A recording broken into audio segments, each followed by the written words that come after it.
interesting day as always. I'm actually going to start here today. This is 10 minutes in, 15 minutes in, and just remind everybody we've got levels here. This is the high of the day from the previous day, and the yellow lines, that's the pre-market high, and this is the pre-market low. And of course, we've got also the pink line, that is yesterday's low. And sometimes I will talk about my strategy in playing the open and how I use RSI of the Nasdaq stocks.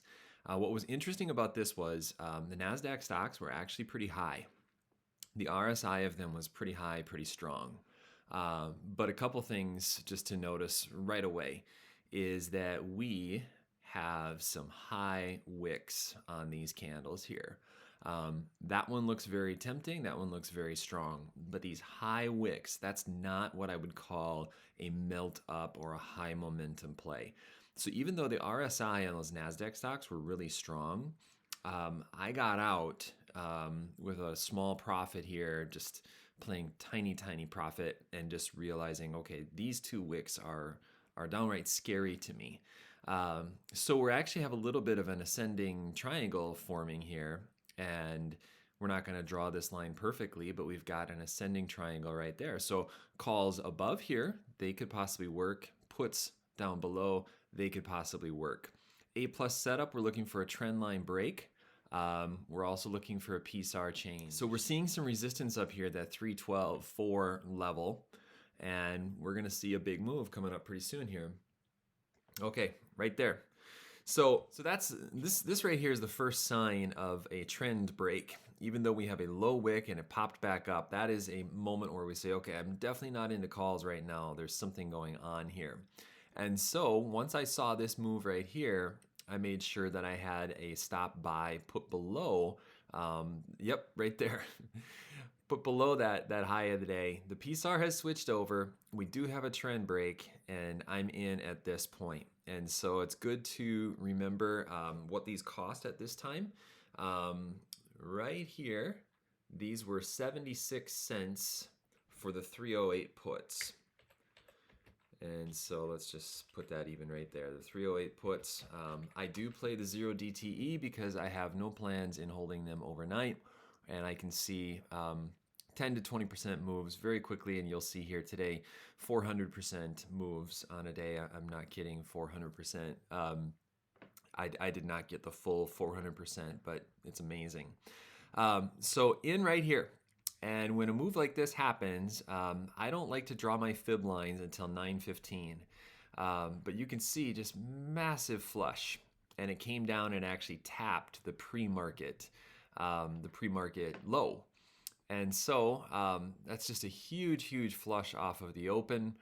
And really at this point, I'll show you, this is how I draw my Fibonacci extensions. So right now, what I do is I'm doing an extension because I'm trying to figure out how far will this move be extended.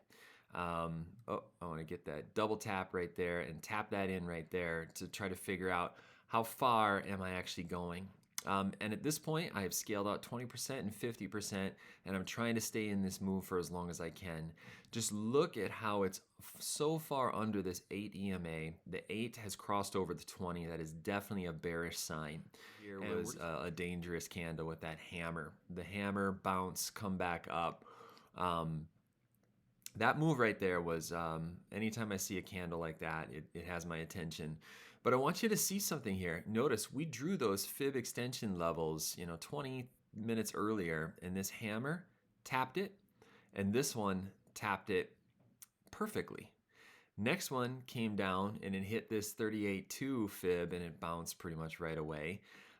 It's fascinating to me that I haven't seen anybody use fib extensions in this way. I know a lot of people will use retracements, but I've found that drawing top down on these fib extensions actually helps me quite a bit.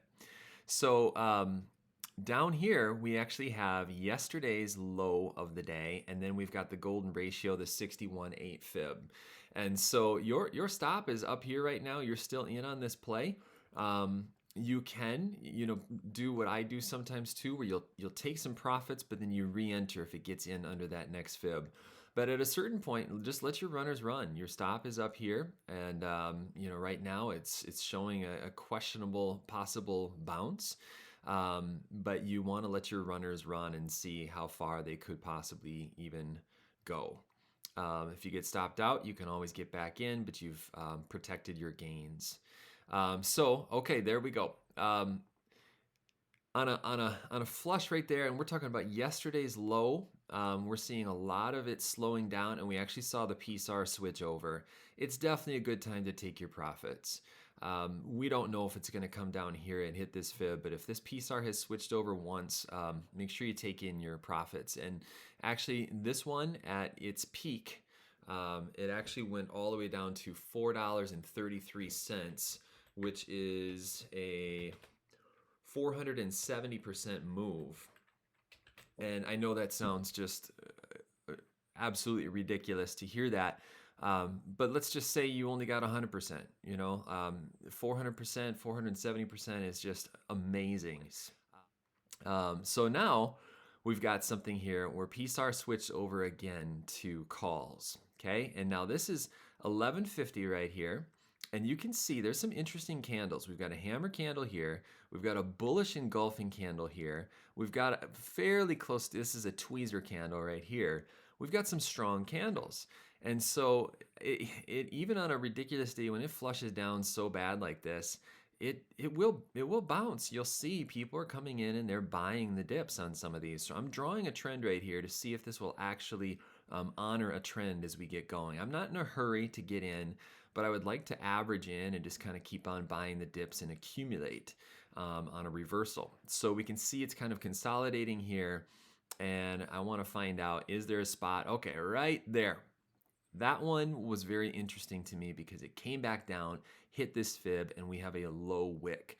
So I'm looking at this tweezer right here, this bullish engulfing candle here. I'm looking at this hammer here, and I'm seeing that we actually do have a trend coming into focus here.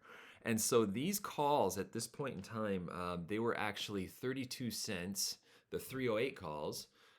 So let me just write that in right here. And we'll say the 308 calls. And of course, if we're accumulating right here, then we've got our stop underneath this wick. Trying to stay with this as long as we can. But we have a PSAR switch, and we do have a trend. We absolutely have a trend. So we're trying to stay with this, even though this is slow and ugly, and this is not fun right here. But you can see there's a trend, and you try to just follow this trend, and you're raising your stop up here, making sure you're under that one right there, raising your stop right here, making sure you're under these wicks right here. And there we go. That's a huge, huge move. An ascending triangle. And if we can get a breakout, and this was not fun, you had spinning tops, dojis above the breakout of the ascending triangle. But it's one of my hopes to get people to just trust these triangles and realize that if it's going to break out from a triangle, try to stay with it for as long as you can. I got into this one, but I was definitely selling at that pre-market. See right here, this pre-market low, this yellow line right here, it was honored right here, here, here, and I was trying to make sure that I locked in my gains right here. And you'll see it struggles a little bit with that level, and it gets above VWAP here, and this would be a definite good time to take your profits in at this point. And it kind of comes back down and it hits that level. At its peak, this actually did make it to $1.31, which is 445%. Once again, doesn't mean that you have to be in on the full move. But you could have gotten in on a PSAR switch where the trend is set. And that is something that is the reversal move in a day.